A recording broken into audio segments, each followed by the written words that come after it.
Confieso que me ha resultado un poco extraño hacerme cargo de los consejos de la Madre Tierra en esta celebración, pero luego me he sentido encantada, porque no hay nada más maravilloso que establecer un diálogo con esta Madre que nos alberga y nos protege a todos. Dar consejos es algo muy fácil. Naturalmente, nosotros mismos damos consejo todos los días a todos los que tenemos delante, bien sea con buena voluntad o porque, creyendo que lo sabemos todo, podemos dar nuestra opinión a todo el mundo.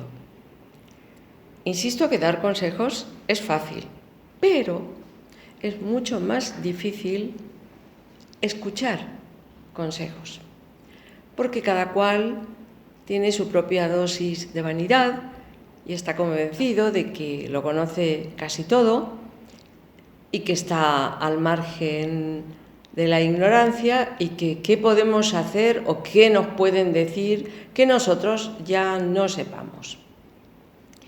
Pero este es un caso muy especial. Queremos escuchar los consejos de la tierra. Y estos no se pueden escuchar de cualquier manera, sino que hay que poner en juego unos sentidos interiores, unos sentidos muy especiales que no usamos habitualmente, porque no es tan fácil escuchar la voz de la tierra, lo que ella nos dice a través de sus movimientos, a través de sus acciones y de sus reacciones. Algo hay en la tierra que incluye un lenguaje implícito. Y ha de ser importante, porque si no fuera así, no se le hubiera dedicado especialmente un día a la Madre Tierra, lo cual quiere decir que todavía nos queda mucho por aprender de nuestro propio planeta.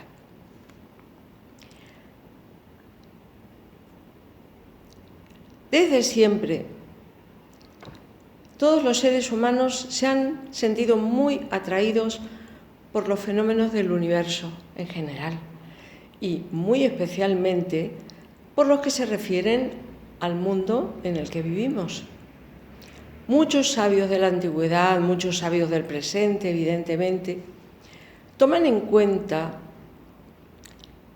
la exactitud matemática que manifiesta la Tierra en sus expresiones de todo tipo. Y aun cuando esa exactitud se ve alterada mínimamente, lo seguimos considerando como parte de su exactitud. Más allá de toda creencia religiosa, hay quienes han reflejado esta precisión en leyes matemáticas y otros lo han expresado en motivos filosóficos. Yo quiero referirme de manera muy especial a los elementos filosóficos que atañen a la Tierra, a su vida, a sus movimientos, a su exactitud. Y recordar que estas leyes filosóficas o expresadas de manera filosófica provienen desde el muy antiguo Egipto, que luego pasaron a través de la sabiduría de Grecia y de otras muchas civilizaciones, hasta que han llegado a nuestro momento presente, constituyendo uno de los tantos tesoros de sabiduría a los que siempre podemos recurrir. Palabras más, palabras menos. Voy a mencionar estas leyes de manera general y después hablaré individualmente de cada una de ellas. Estas son las leyes de unidad, de iluminación, de diferenciación, de organización, de causalidad, de vitalidad, y de periodicidad. Voy a empezar por la ley de unidad. Es una ley que encontramos en todos los textos antiguos y que se refiere a una condición esencial. La Tierra es una. En la Tierra apreciamos una unidad a pesar de las divisiones que nosotros establecemos sobre ella. ¿Por qué es una? Porque es un ser vivo y por lo tanto constituye un organismo. Un organismo, naturalmente, puede estar constituido por partes, pero funciona como una unidad. Y en esta ley de unidad lo que nos importa es esto mismo, que la Tierra es una y que está viva. Con este mismo criterio, todos los seres que habitamos en la Tierra, ya sea desde los minerales, los vegetales, los animales y los humanos, formamos parte de esta unidad, sencillamente porque la Tierra es nuestra casa, es nuestro receptáculo. Creo, sinceramente, que mantener la unidad de la Tierra y de todos los que vivimos en la Tierra es una responsabilidad que corresponde a los humanos en nombre de su inteligencia. Esto es difícil pedírselo a los minerales, aunque tal vez ellos lo hagan a su manera. Es difícil pedírselo a vegetales y animales, aunque posiblemente también ellos lo hagan a su manera, pero para los seres humanos es una auténtica responsabilidad. Ahora bien, ¿qué hacemos o no hacemos para conseguir la unidad?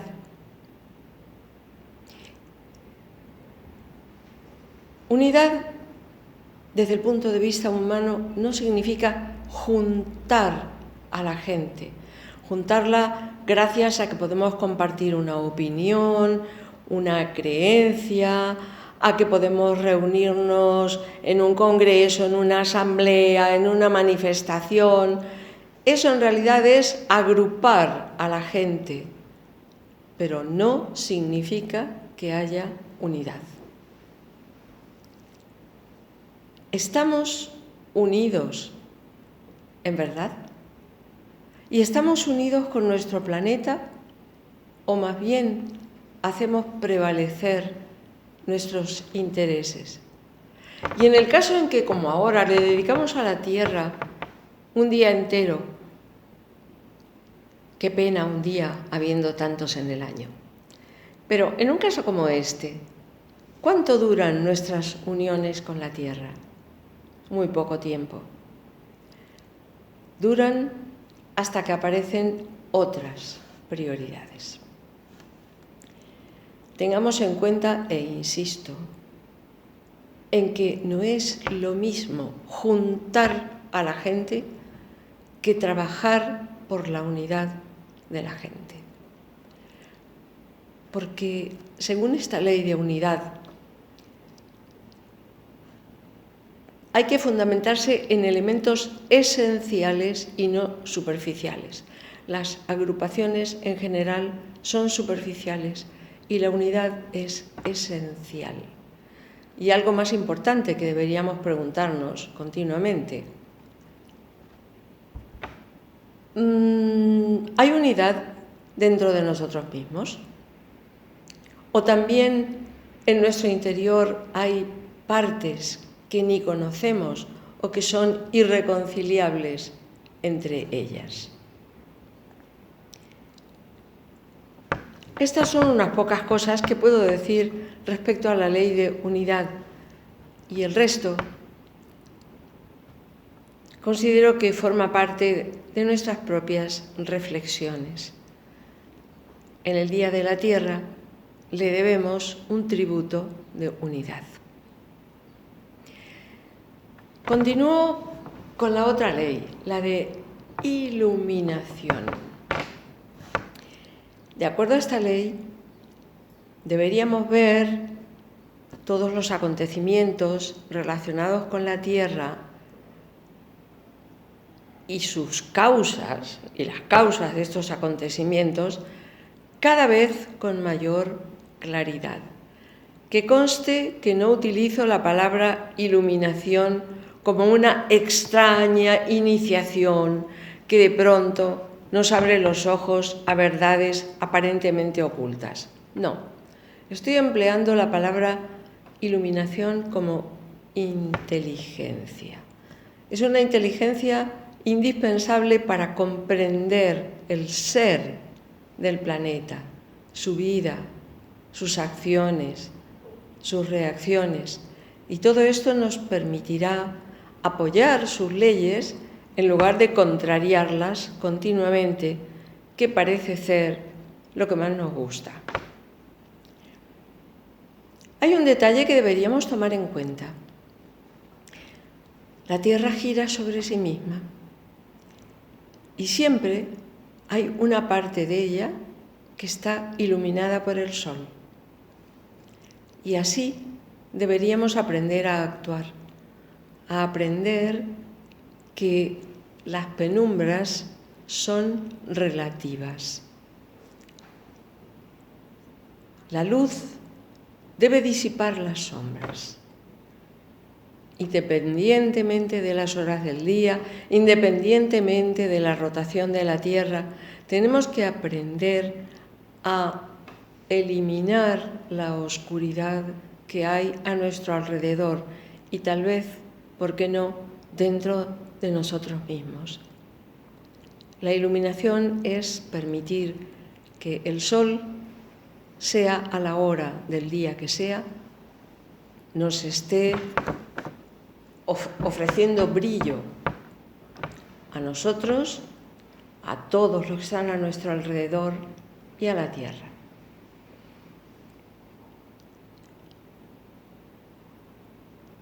Tras la iluminación paso a otra ley que no es nada fácil de explicar, es la ley de diferenciación. Este concepto se puede comprender de diferentes maneras y algunas no del todo correctas. Diferenciar no significa establecer diferencias, sino reconocer una cosa de otra, diferenciar una cosa de otra.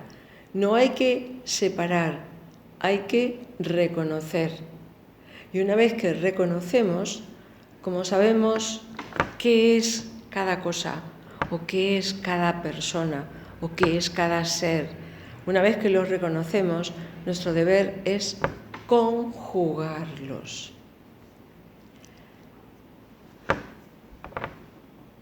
Lo mismo podemos decir de los seres que nos rodean como de la Tierra. Cada región de la Tierra, cada trozo, cada continente, cada río, cada mar, tiene sus propias características que las diferencian, pero también se pueden conjugar. Este es nuestro deber respecto a la Tierra. Si la Tierra es una, aunque reconozcamos sus diferentes partes, lo importante es conjugarlas y no separarlas. Esa posibilidad de diferenciar y aunar al mismo tiempo es lo que llamamos discernimiento. O en palabras más sencillas, sentido común, sensatez. En fin, mencionando las tres leyes de las cuales ya hemos dicho unas palabras, referirnos a una Tierra una, sabiamente iluminada y eficazmente relacionada.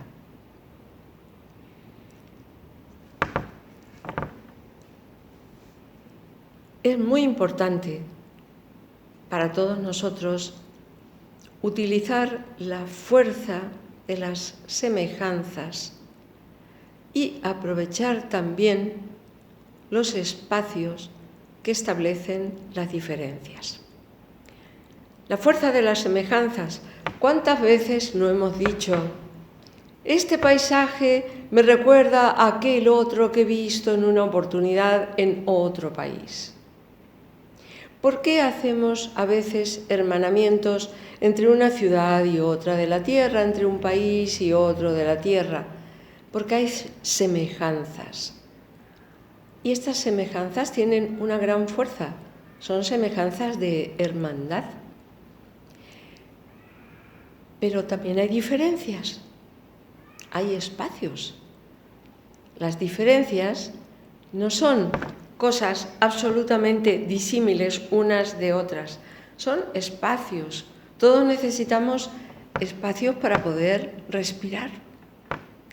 Nos podríamos preguntar si los espacios son destructivos, si estas diferencias que llamamos espacios pueden llegar a hacer daño a la tierra y a la gente. Y decimos que no. En una estructura como la tierra, y aún en una estructura como la de los seres humanos, debe haber paredes, techos, columnas, pero es indispensable que haya espacios para vivir y para convivir. Si no hubiera espacios, ¿qué sería de nosotros? Valga el mismo ejemplo para los eslabones de una cadena.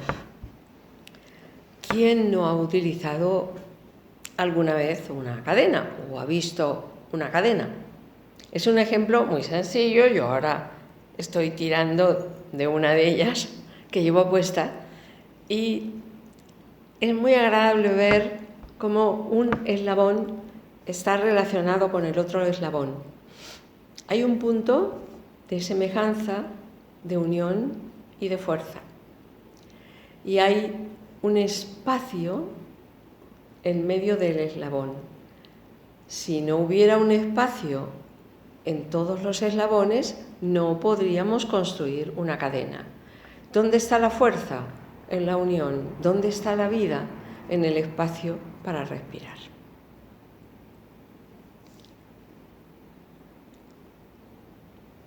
Una nueva ley, y ya voy por la cuarta, que es la ley de organización. Es evidente que la organización interna de la Tierra no podemos cambiarla. Ella se rige por sus propios ciclos de vida y por sus propios estilos de vida. Está visto que cuando la Tierra reacciona de alguna manera especial,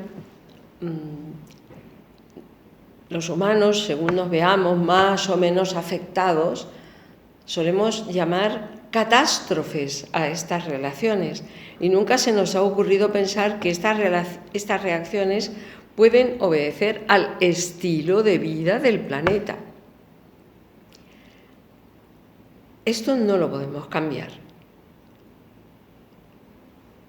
Parece que podemos hacerlo, pero no es tan fácil. Los humanos intervenimos en otro tipo de organización. Intervenimos la corteza de la Tierra, visible, intervenimos en las aguas y trazamos límites que varían de año en año, por los cuales se entablan terribles luchas. Realmente, si nos interesa la historia y hemos visto cuántas veces han cambiado los límites geográficos y las distribuciones marítimas, nos daríamos cuenta que no hacemos más que marcar cicatrices en la corteza de la Tierra. Ella es una, con sus paisajes y con sus características, pero nosotros la organizamos según nos conviene. Realmente esto que nosotros le hacemos a la Tierra no es organizarla. Estas diferencias geopolíticas que tanto daño nos hacen no es organizar la Tierra. Alguna vez he leído una definición que se me ha grabado en la memoria y que dice más o menos que en toda organización, en todo organismo, los componentes deben estar conjugados armónicamente, con ritmo, y que todos los componentes deben apoyarse unos a otros. Humanamente hablando, si no hay apoyo entre unos y otros, si no hay una conjugación rítmica entre unos y otros, la organización no funciona. No es momento de utilizar ejemplos que en los días actuales tanto nos duelen a todos.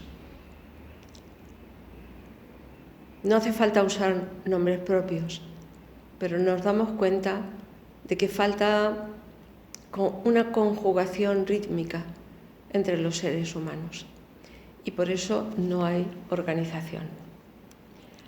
No nos apoyamos unos a otros, o sí, nos apoyamos en momentos de emergencia, y es un apoyo en cuanto desaparece la emergencia.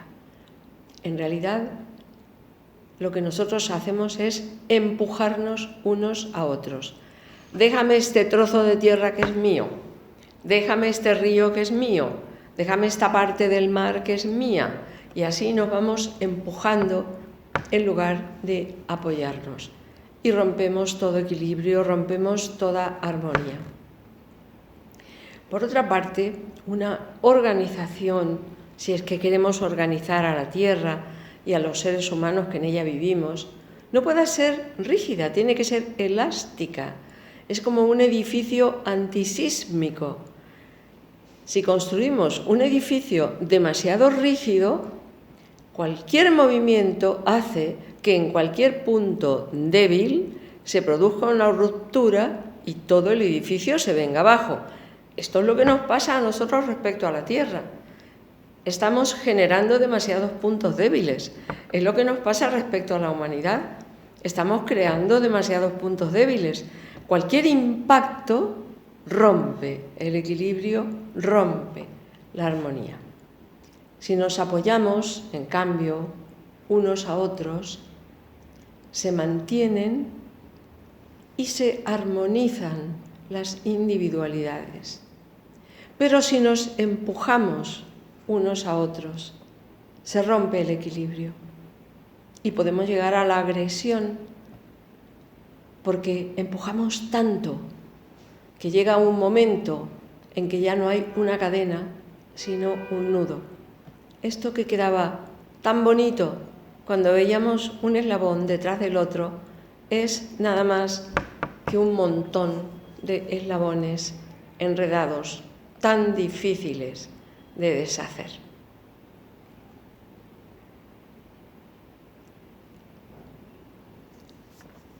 Paso a continuación a la ley de causalidad. Esta ley nos indica que todos los seres reaccionamos de acuerdo a causas y efectos, que son los que mueven nuestro karma. Y empleo esta palabra karma dando por hecho de que todos sabemos de qué se trata, porque tanto se utiliza últimamente en todos los niveles. ¿Qué quiere decir esto? Que la vida entera está concebida según causas y efectos. Una causa produce un efecto, este efecto a su vez se convierte en una causa que va a seguir produciendo sus propios efectos y continuamos con el ejemplo de la cadena. Es evidente que esta ley de causa y efecto existe en todo el universo. No la podemos apreciar en todo el universo, porque por muchas naves espaciales que enviemos a un sitio y a otro, no somos capaces de comprobar de manera fehaciente qué es lo que está pasando en uno u otro rincón del universo, pero sí lo podemos ver en las reacciones de la Tierra. Estas que, como decía antes, solemos denominar catástrofes. Una catástrofe es una reacción y lo que habría que preguntarse es cuáles fueron las causas que provocaron tales efectos, tales reacciones. Nosotros vemos la catástrofe, nunca pensamos en la causa. Más allá de los movimientos propios de la Tierra, es evidente que entre todos los seres humanos le hacemos mucho daño al planeta, convencidos de que lo primero es nuestro beneficio y que las consecuencias ya se arreglarán, o no. Pero como el o no le corresponde al futuro y no a uno mismo, le dejamos esta pesada carga a los que vendrán después.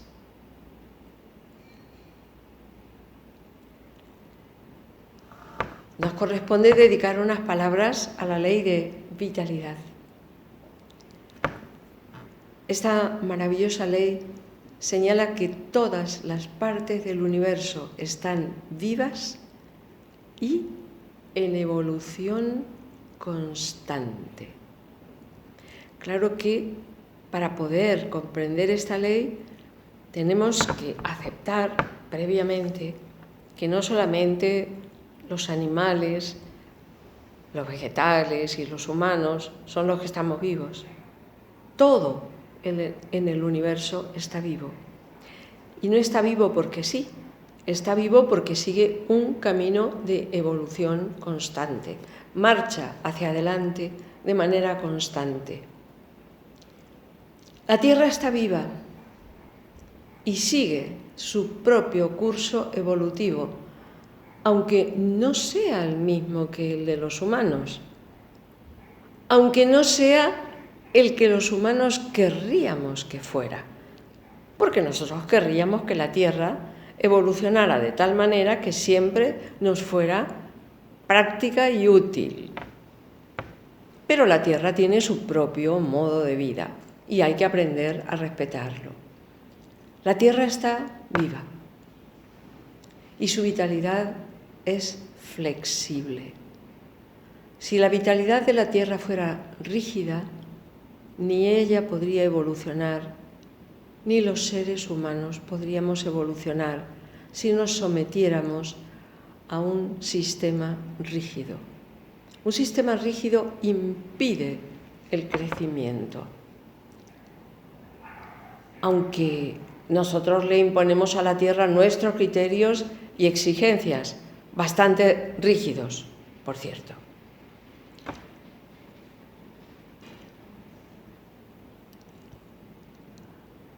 Insisto en que, por desgracia, no nos interesa tanto que la Tierra evolucione como que nos resulte utilitaria.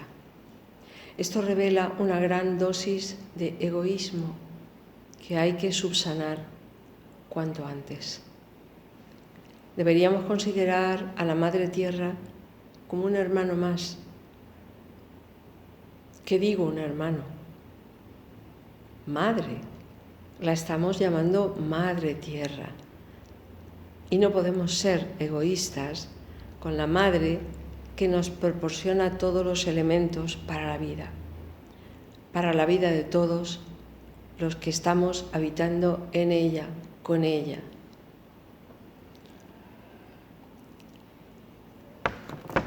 Y unas pocas palabras sobre la última ley que he denominado de periodicidad. Me refiero a periodos en el tiempo, que hacen que en el mundo todo desaparezca aparentemente para volver a aparecer. Este principio o esta ley nos señala que la vida se rige por periodos o por ciclos, como una espiral.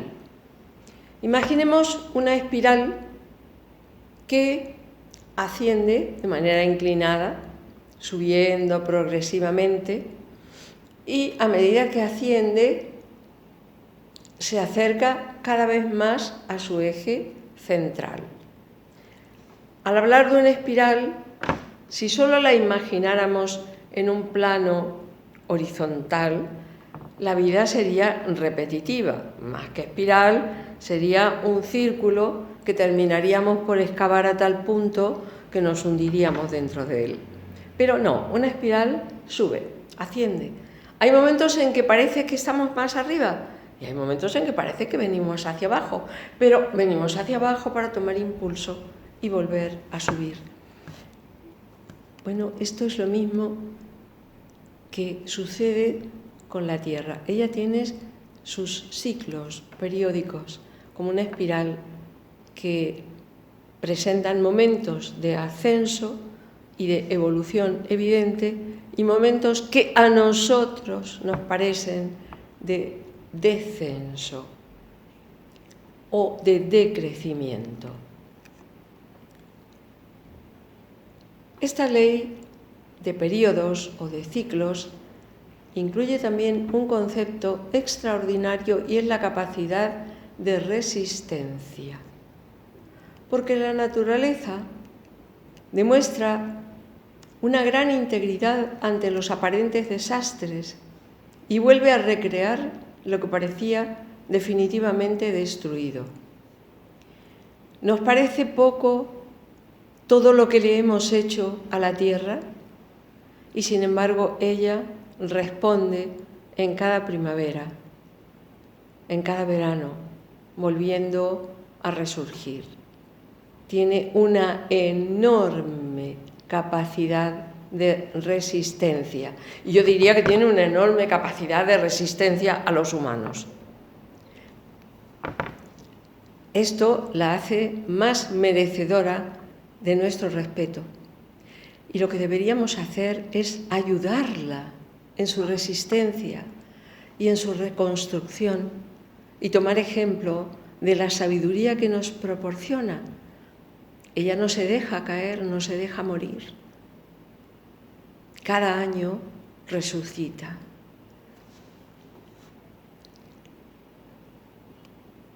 Y con estas pequeñas leyes que he mencionado brevemente, he tratado de escuchar las voces de la tierra, los consejos de la tierra.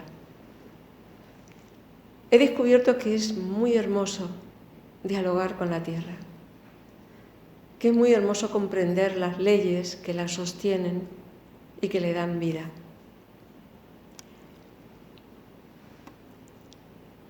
Pero este es un diálogo que solo podemos hacer a solas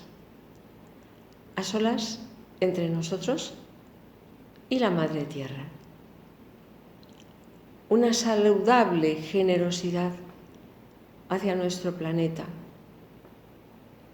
nos hará más buenos, más fuertes y más aptos para enfrentar todos los ciclos que han de venir, sabiendo que también nosotros formamos parte de ellos. No hablemos nunca de la tierra y nosotros como si fuéramos cosas aparte. Hablemos de la tierra con nosotros y aprendamos a que juntos vamos a establecer la más maravillosa de las conversaciones y aprenderemos a recibir los más extraordinarios de los consejos. Tengamos todos un feliz día de la Madre Tierra y, ¿por qué no?, un feliz año y años de la Madre Tierra.